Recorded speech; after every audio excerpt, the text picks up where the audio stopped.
Hello, welcome to Chess Comedy Books 13, in which we take a light-hearted look at the serious world of chess publications.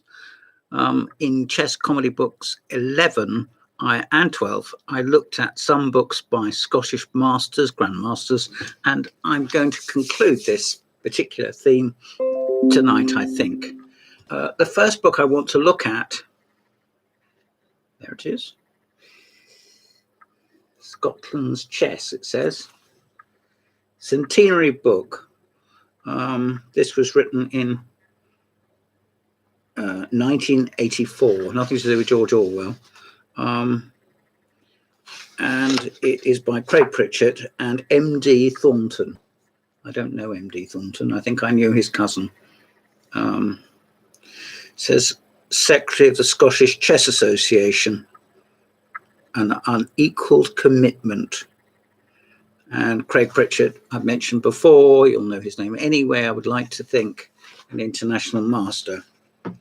It's quite a dated book now, but it gives quite a lot of games. How many? I don't know. About 35, 40 games against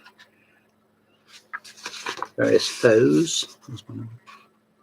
What do you think? Here we are. Genghis against Norris. Genghis against Norris. And here are our old friends. I've introduced them to you at least once before. The Lewis chessmen. The Isle of Lewis is, after all, Scottish. I think, isn't it? It must be. Yes, it is. Deals with a bit of history. Shows some cups. We all like to get cups, don't we? So you can show it to your mother who will say, "Oh, I believe my son has got a cup for chess." When she's standing in the queue in the post office, as if anyone's interested, apart from the fact that she's probably stony deaf and when she gets to the counter can't remember what she wants. Anyway, there you are. Scotland's centenary book. There's a much more up-to-date book called Rampant Chess, which I did have, but I can't find. And it's also about Scottish chess. Now, we turn moment by moment excitedly to looking at books involving, though not always exclusively, David Levy.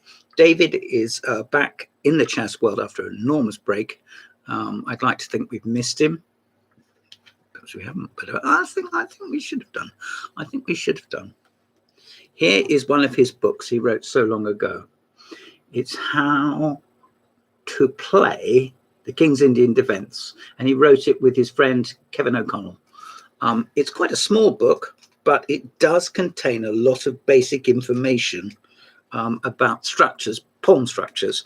He also has a chapter here, I didn't realise that, on the modern Benoni, and one on the Benko Gambit. So if you're a gambiter on the Queen's side, maybe you'd like this, but if you like throwing all your pawns on the King's side, you'll definitely like this. I'll put the details down below, as with everything else. There it is. Here we have a book which he wrote with his then, though not now, brother-in-law, Ray Keane. It was published some years ago, in 1974. I can remember buying this book as a child. This isn't the same one, but I bought it as a child. And B.H. Wood, who sold it to me at Clacton, said, "Oh, there's been quite a lot of interest in that." And I'm not surprised. It lays out the first few moves with lots of diagrams and explanation, mostly centering on king and queen pawn openings in the way that books do. And then it breaks off and talks about something else. I think that's fair enough. It's grouped by themes, and each of the chapters deals with an opening, King's Gambit, Gyoko Piano, two knights, Ruy Lopez, Sicilian defence, French defence, in which I specialise, Caracan, and then queen pawn openings, the Queen's Gambit, Nimzo Indian defence, again another favourite, King's Indian defence, which I just mentioned, Dutch defence, modern defence, and some flank openings, beloved of Ray Keane.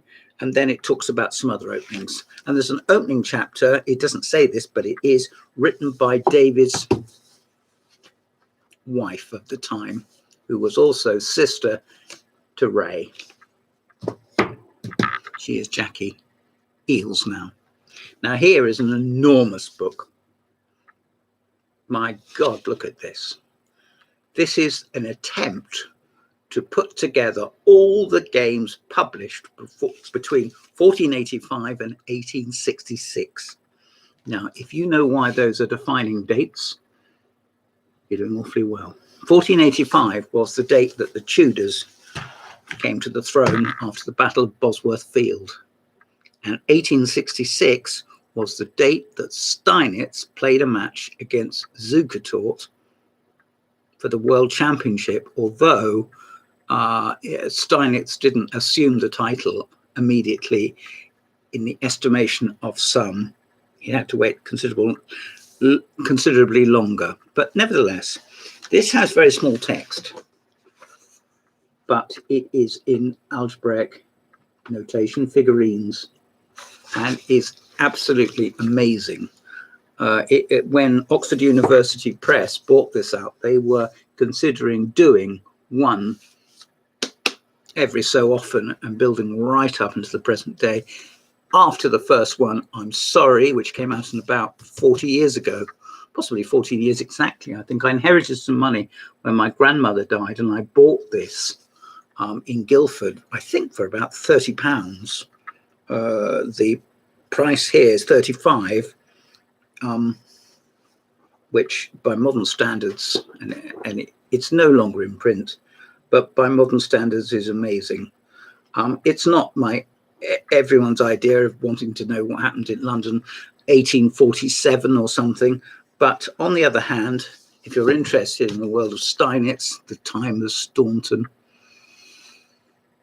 the modern interpretation of the old masters, then this could be very well worth your time. And one of the authors is David Levy, which is why I'm showing it to you. Also, his mate Kevin O'Connell, who did the other book as well, I just shown you. Now, here is one of my favorite books by David, and I do have a high opinion of the gentleman.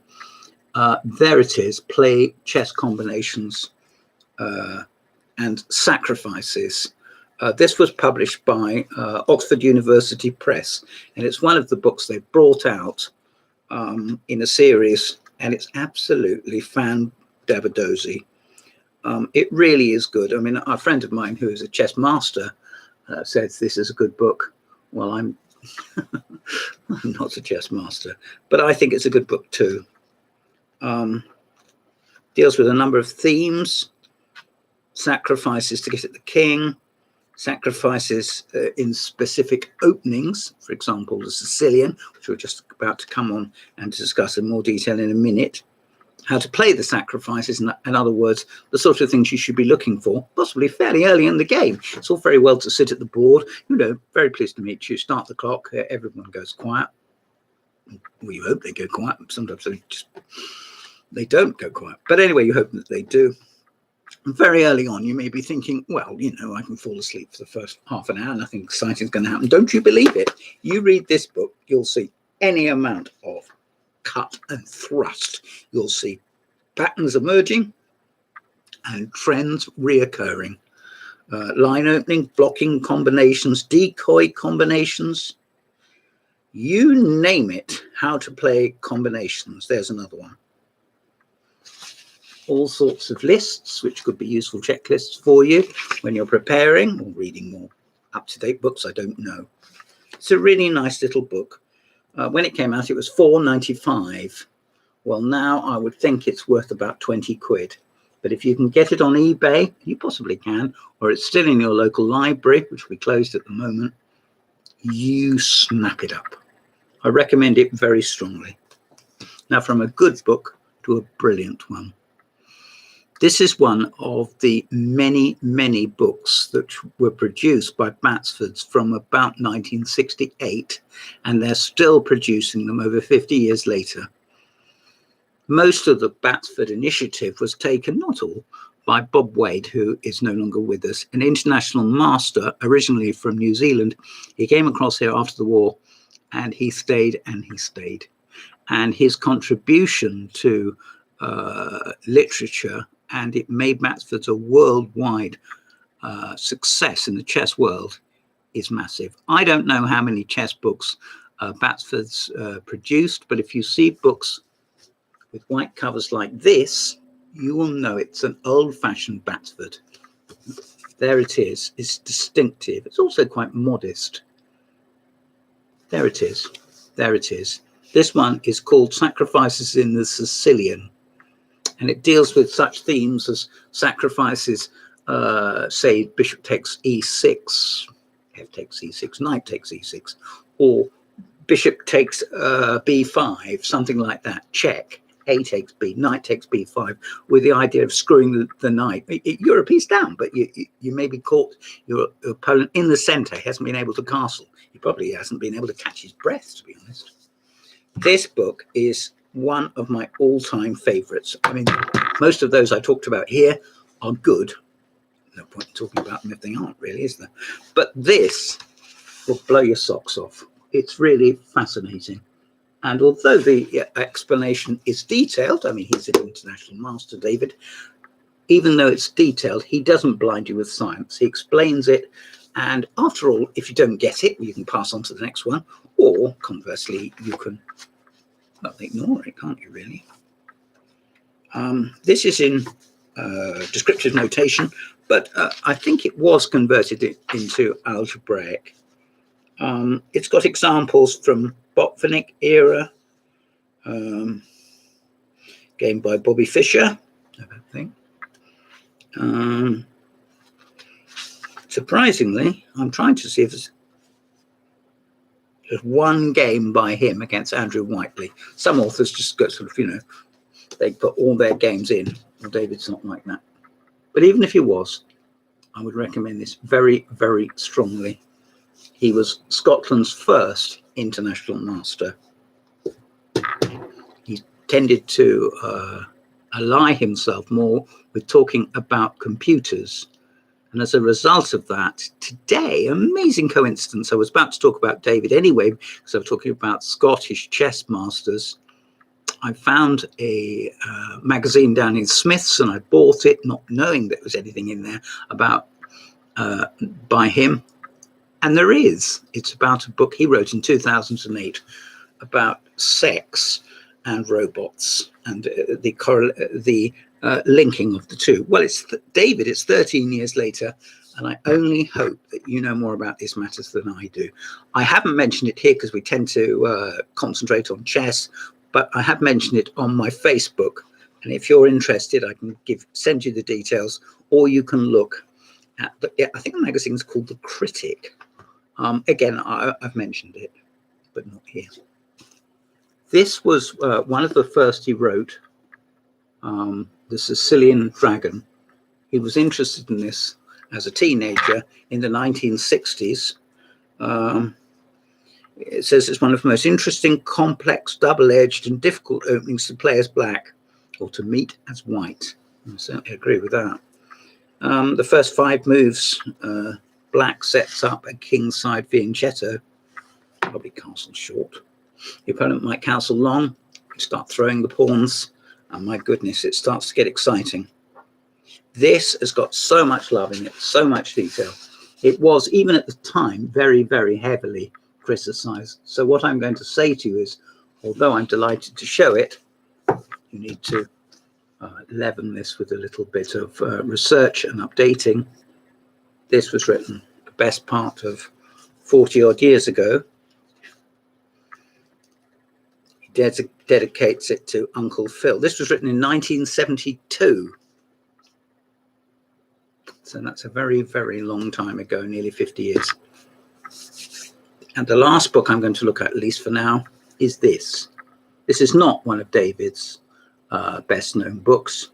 It's about the Benko gambit, counter gambit as he calls it here. In fact, a counter gambit literally is a gambit played against another gambit, but like the fork would be a counter gambit in the King's Gambit. But here, he calls it this because he didn't want the same title, neither did the publishers, as the book by Benko himself.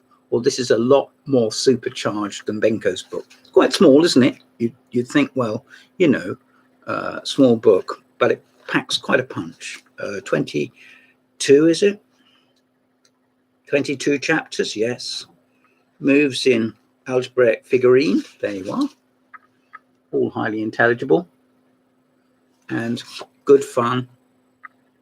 Queenside attacks guaranteed. King's Indian positions gilt-edged. And your guide, your author, is Mr. David Levy. Thank you very much. This has been Chess Comedy Books 13. I'm James Pratt, and you're not.